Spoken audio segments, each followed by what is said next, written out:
Islamic Jurisprudence, Group 8 Pi to C. Bismillahirrahmanirrahim. Assalamualaikum warahmatullahi wabarakatuh. Alhamdulillahirrabbilalamin wa bihi nasta'in wa ala umuri dunya waddin wassalatu wassalamu ala asyrafil anbiya'i wal mursalin wa ala alihi wa sahbihi ajma'in amma ba'd. Dear Mr. Hafid Ali, as a lecturer English courses. Good morning, everyone. I would like to say thank you for coming to our presentation. It's great to see you all. Before we go to the material, let me introduce ourselves. I'm Fitri Nur Khairia, and next Hanani Husnauni, and the last Ihsan Nur. Directly to the first speaker, namely Hanani Husnauni. To her, we welcome. Okay, thanks to the moderators for giving me the opportunity. First, I will explain about the definition of fiqh. The word fiqh etymologically means understanding or deep understanding. In addition, fiqh can also be interpreted by knowing something and understanding it well. In terms of morphology, the word fiqh comes from the word faqiha yafqahu fiqhan, which means to understand or understand. So the word fiqh gives an understanding of the Sharia law, which is highly recommended by Allah and His Messenger. Abu Zahra defines that fiqh is the science of Sharia laws that are amaliyah, which are taken from their detailed arguments. Thus, there are two objects of fiqh. First, the laws of amaliyah or cycle action. Second, the arguments about the law of the act. According to Hatib Rahmawan, linguistically the word fiqh can be interpreted as al-ilmu, meaning knowledge, and al-fahm, meaning understanding. So, fiqh can be interpreted as a deep science. In terms of fiqh, it is the science that explains the Shari'i laws relating to the actions of the convert which are issued from their detailed arguments. Mukallaf is a person who deserves to be born with obligation. Second, I will explain about the scope of Islamic jurisprudence. First, there are worship. Laws relating to the relationship of humans with their holy Allah Subhanahu wa Ta'ala, which are carried out by every Muslim. These laws are related to the laws of worship. Worship itself has a meaning as one of devotion, and worship performed by a Muslim aimed at Allah Subhanahu wa Ta'ala, such as prayer, ablution, fasting, pilgrimage, and other. Second, there are mu'amalat. Laws relate to mu'amalat, namely laws that regulate human relations with each other, but personally and in groups in terms of financial transactions, such as buying and selling, guarantees, leases, courts, and other. Third, there are munakahat. The laws of munakahat or marriage. This is often also referred to as family law. Al-ahwal as-saksiyah. This law regulates humans in the family from the beginning of its performation to the end. Indeed, basically, a marriage has been ordered by religion to be in accordance with religious law. Plus, there are jinayah. Jinayah law or civil law, namely the law that binds humans to everyday life in the nation and state, which is also one of the acts that are prohibited by religion and of course can lead to punishment. These jinayah laws deals with murder, adultery, causing adultery, theft, drunkenness, and other. That's all for me. I will return it to the moderator. Thank you. Okay, thank you Hanani Husna for the great material. It's amazing. Okay, next to our second moderator, our second speaker is Ihsan Nur Faiz.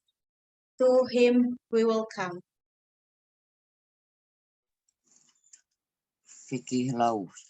Fiqh law is knowledge that know good revelation, namely the Quran, and also knows the word the prophet, namely as-sunnah, which is reasoned with certain method and so that knowledge of jurisprudence can be known with detailed arguments. Fiqh laws itself is a laws related to syara in the form to mandatory, sunnah, makruh, halal, haram, and permissible. The scholar and tabi'in also convey all the message of the prophet with an agreed understanding in the form of sabda. Therefore, the public and understand the laws that have been recorded in their great work in the form of fiqh.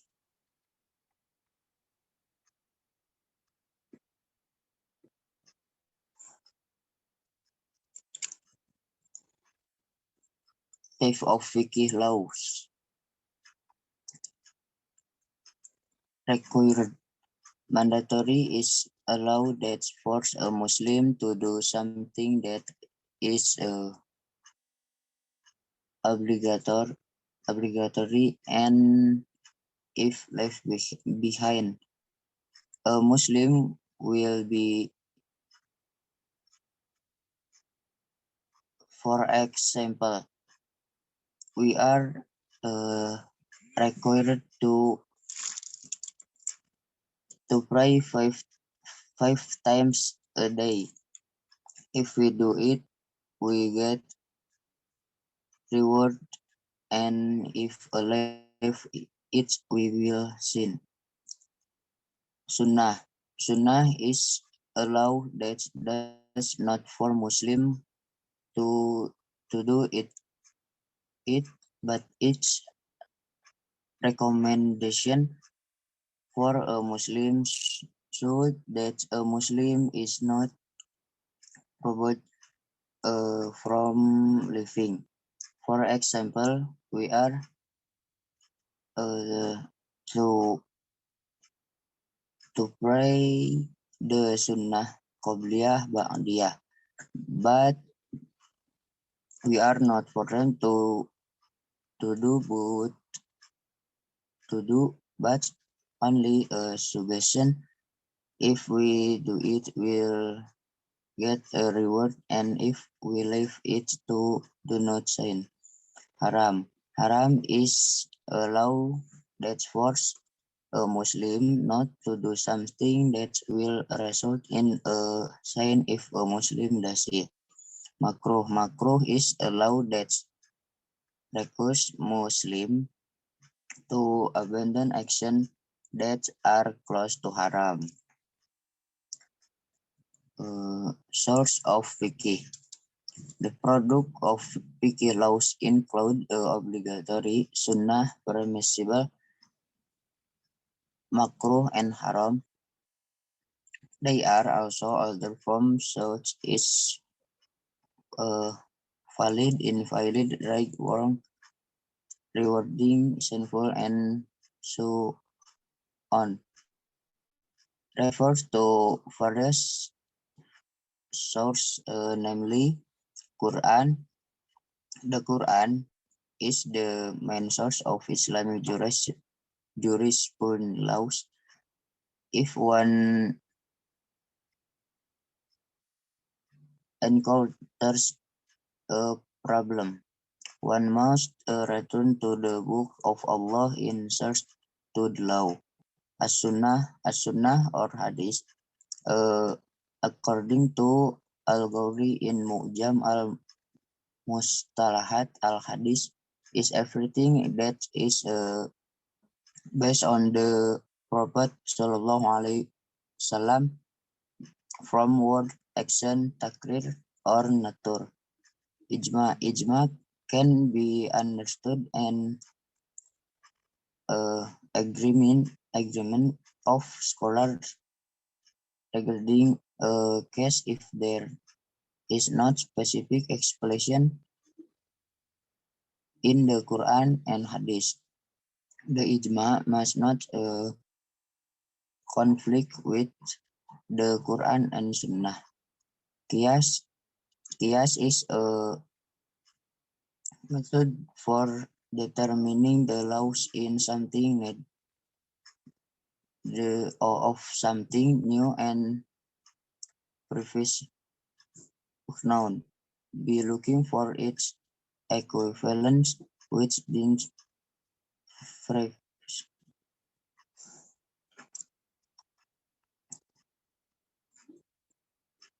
and regulation in the Quran and Hadith. That's all from me. I return it to the moderator. Okay, thank you, Ihsanul Faiz, for the great material. It's so cool. Okay, next then to the last speaker, namely myself. I will explain about two material. The first is the purpose of understanding the science of fiqh. The purpose of studying and understanding the science of fiqh is to know and apply Islamic law in human life, especially those related to mukallaf actions, as well as being the basis for behavior and reference in making decisions. For example, with the science of fiqh, it can be a reference for judges to find the essence, decide a case, for example, marriage.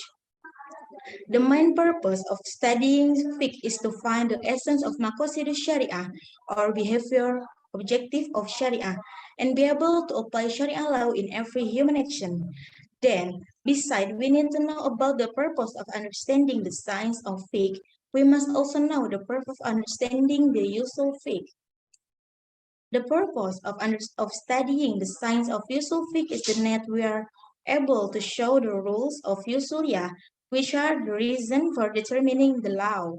So, the discussion can be taken from the Shari'i theory. Number two, the urgency of fiqh in life.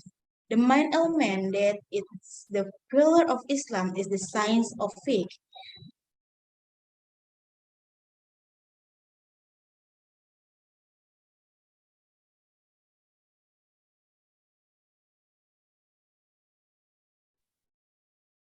The urgency of jurisprudence in Islam cannot be doubted. Fiqh is a system of Islamic life that has perfection, immortality, and privilege. Fiqh is the source of life for Muslims. Muslims will live as long as the law of fiqh is still being released, and they will die when the practice of fiqh has disappeared from this desert. Fiqh is so special for Muslim and become an inseparable unit because it cannot be separated. Characteristic and feature of fiqh including 1. Fiqh is the foundation of revelation from God. The first character of fiqh is the clear source that comes from the Quran and Sunnah. Number 2. Fiqh is universal. The second fiqh character covers the entire order of life in jurisprudence. It covers the three aspects of human life.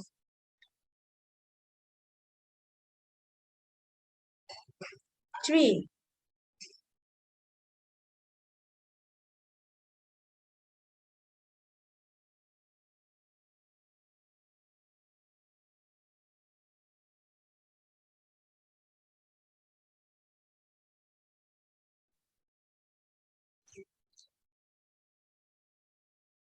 Number 2.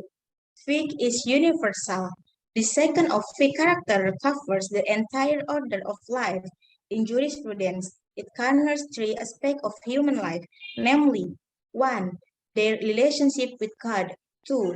Their relationship with themselves, and 3. Their relationship with society. Number 3. Fiqh is related to ethics. Faith is the driving force and driving force for the preservation of virtue, the realization of noble ideals. For example, the obligation to worship aim to purify the soul and keep away bad deeds in the mind of society. The prohibition of usury aim to spread the spirit of compassion and protect those who need help from the greed of property owners. Then the prohibition of eating orphan property in infancy aim to spread love, create mutual trust, and respect the right of others and much more. Okay, we have conveyed all the material. Hopefully, all friends can understand the material. Thank you very much for your listening. By all those we have shared beneficial for all of us. Thank you for your attention. Wassalamualaikum warahmatullahi wabarakatuh.